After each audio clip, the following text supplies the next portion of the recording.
Sabe quando um livro faz a gente olhar para uma profissão de um jeito completamente novo? É exatamente o que acontece com Medicina e Fé. Hoje, a gente vai explorar as ideias dessa obra que enxerga a medicina não só como ciência, mas como uma vocação, uma verdadeira jornada que redefine o que significa cuidar. Olha só que imagem forte para começar. Ela já nos joga no centro da questão, né? Será que ser médico é só dominar técnicas, ter conhecimento, ou pode ser algo a mais, uma resposta a um chamado, uma missão de vida?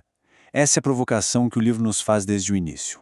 Então, vamos lá. O ponto de partida do livro é justamente este: a proposta de enxergar a medicina não como uma carreira qualquer, mas como uma vocação divina.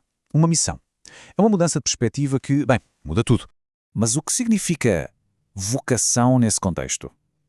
O livro explica que é um chamado para ser um instrumento de cuidado. É como se a prática médica se tornasse uma forma de participar na obra de cura. E isso, claro, eleva a profissão a um outro patamar, com outro nível de responsabilidade e de propósito. E essa ideia não é nova, ela tem um peso histórico e espiritual muito grande. Para dar uma dimensão disso, o livro resgata essa frase do Papa São João Paulo II, dita em 1982.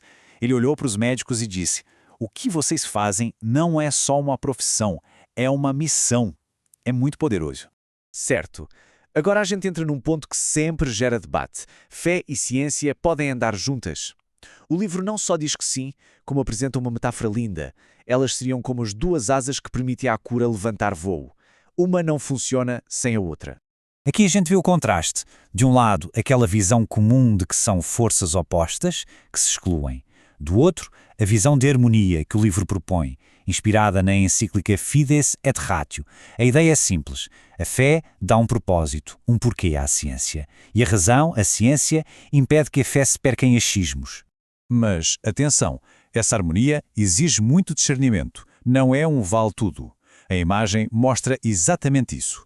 O livro é enfático ao dizer que o caminho é sempre o da ciência rigorosa, da medicina baseada em evidências.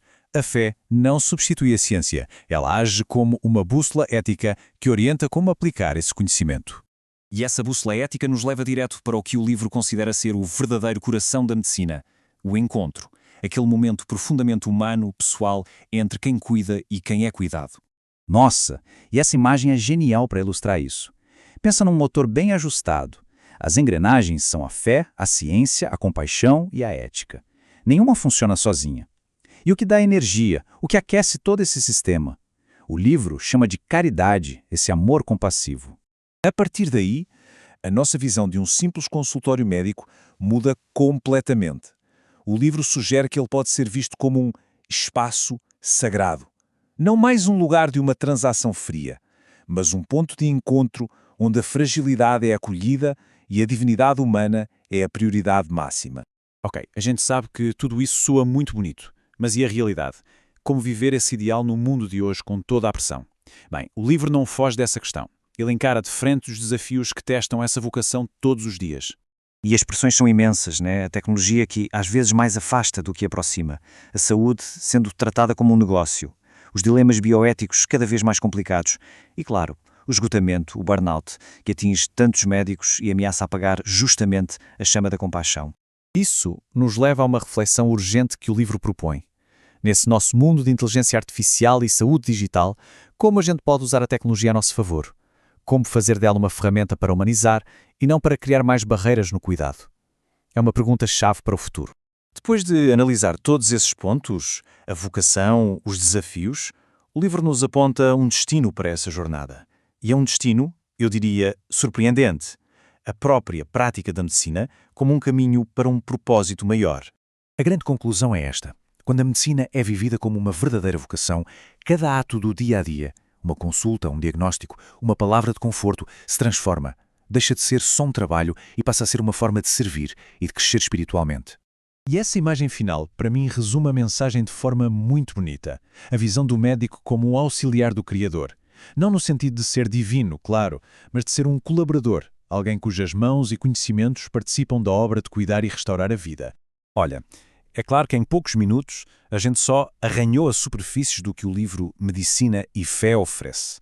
Ele vai muito mais fundo, trazendo uma visão para uma prática médica mais humana, mais cheia de sentido. E, no fim das contas, é isso que todos nós buscamos quando precisamos de cuidados, não é mesmo? E eu encerro com este convite do próprio livro. Refletir sobre a essência dessa missão é talvez a melhor forma de valorizar quem cuida da nossa saúde. Às vezes queremos agradecer ao médico e não sabemos como. Entender a profundidade dessa jornada pode ser o maior gesto de apreço. Por isso, ler esta obra, ou até mesmo presenteá-la a um médico, pode ser um presente de um significado imenso.